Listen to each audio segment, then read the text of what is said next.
take a look on today's headlines.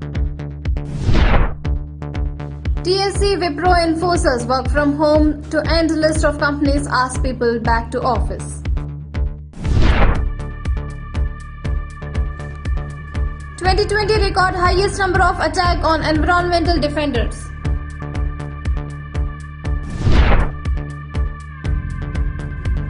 Tamil Nadu NEET aspirant kills self. CM says will move bill against exam.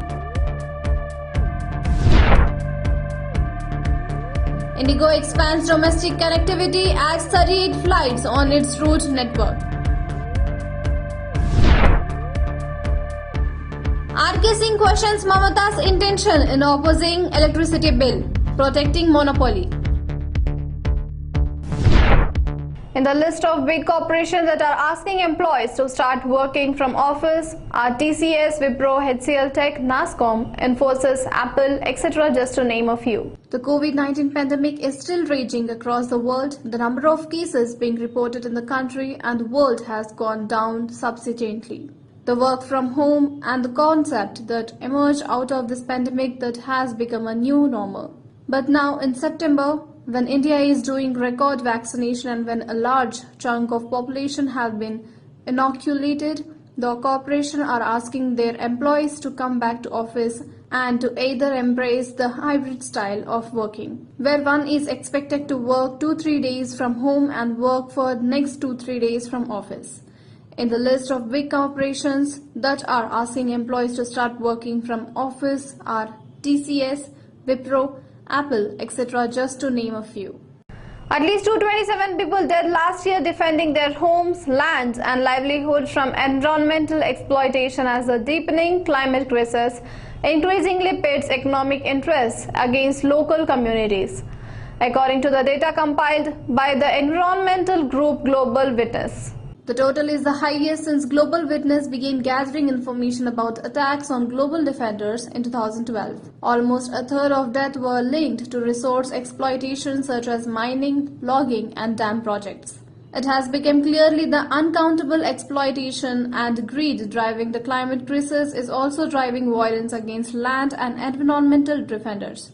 Global Witness said it published its reports. All but one of the deaths occurred in developing countries in the southern hemisphere, where authorities have been unwilling to curb logging, mining and industrial development, the group said.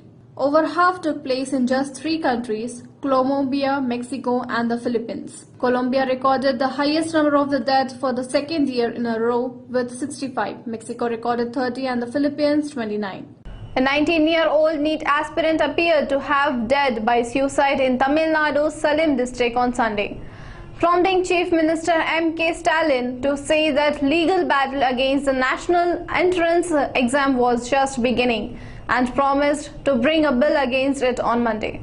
The National Eligibility Cum Entrance Test 2021 for admission in ungraduated medical courses was conducted across 202 cities in Sunday. After the Supreme Court recently rejected a plea by a group of students to postpone the exams, the top court said that it did not want to interfere with the process and it will be very unfair to reschedule the test. The medical aspirant, who was the son of a farmer laborer, was found dead in his room hours before he was slated to take the exam for the 3rd time in a row, said senior Salem police officer who was not to be named. There is no suicide note but circumstantial evidence points to suicide due to exam fear as he has failed twice in the past and couldn't get a medical admission.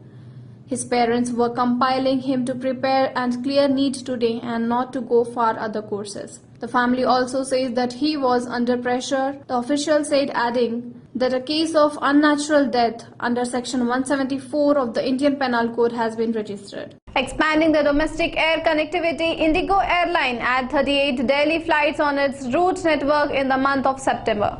These 38 new flights will include 24 6E only connecting flights. 2 new flights and 12 flights that our airline will be relaunching after second wave. Indigo will operate new flights between Raipur, Pune while restarting flights between Lucknow, Ranchi, Bangalore, Visakhapatnam, Chennai, Indore, Lucknow, Raipur, Mumbai, Guwahati and Ahmedabad, Indore. Commenting on the development, Sanjay Kumar, Chief Strategy and Revenue Officer, Indigo said, This flight will cater to the increased demand for travel and improve accessibility between metro and the Tier 2-3 cities. Strengthening connectivity between eastern, western, northern and southern regions, increased accessibility will also promote trade and commerce. Prime Minister R.K. Singh has written to West Bengal Chief Minister Mamata Banerjee, raising doubts over her intention in opposing the Electricity Bills 2021 and asked why she wants to protect private monopoly in electricity distribution,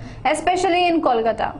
Last month, Banerjee reportedly wrote a letter to Prime Minister Narendra Modi protesting the government plans to introduce Electricity Bill 2021 Parliament in the monsoon session despite reservation raised by the state. She had called the new amendments anti-people. The People was listed for introduction in the recent monsoon session but was not introduced in Parliament. In his letter to Banerjee this week, Singh stated the private distribution company in Kolkata has one of the highest traffic in the country and is a monopoly. If the proposed amendments happen, that company will face competition. Why you want to protect the private company from the competition is not clear. The bill provides for delicensing the power distribution business in the country. Once the bill becomes a law, power distribution would be delicensed and consumer will have an option to choose power supply service providers, just like they do in the telecom sector. That's it for today. For more updates, keep watching Crazy News.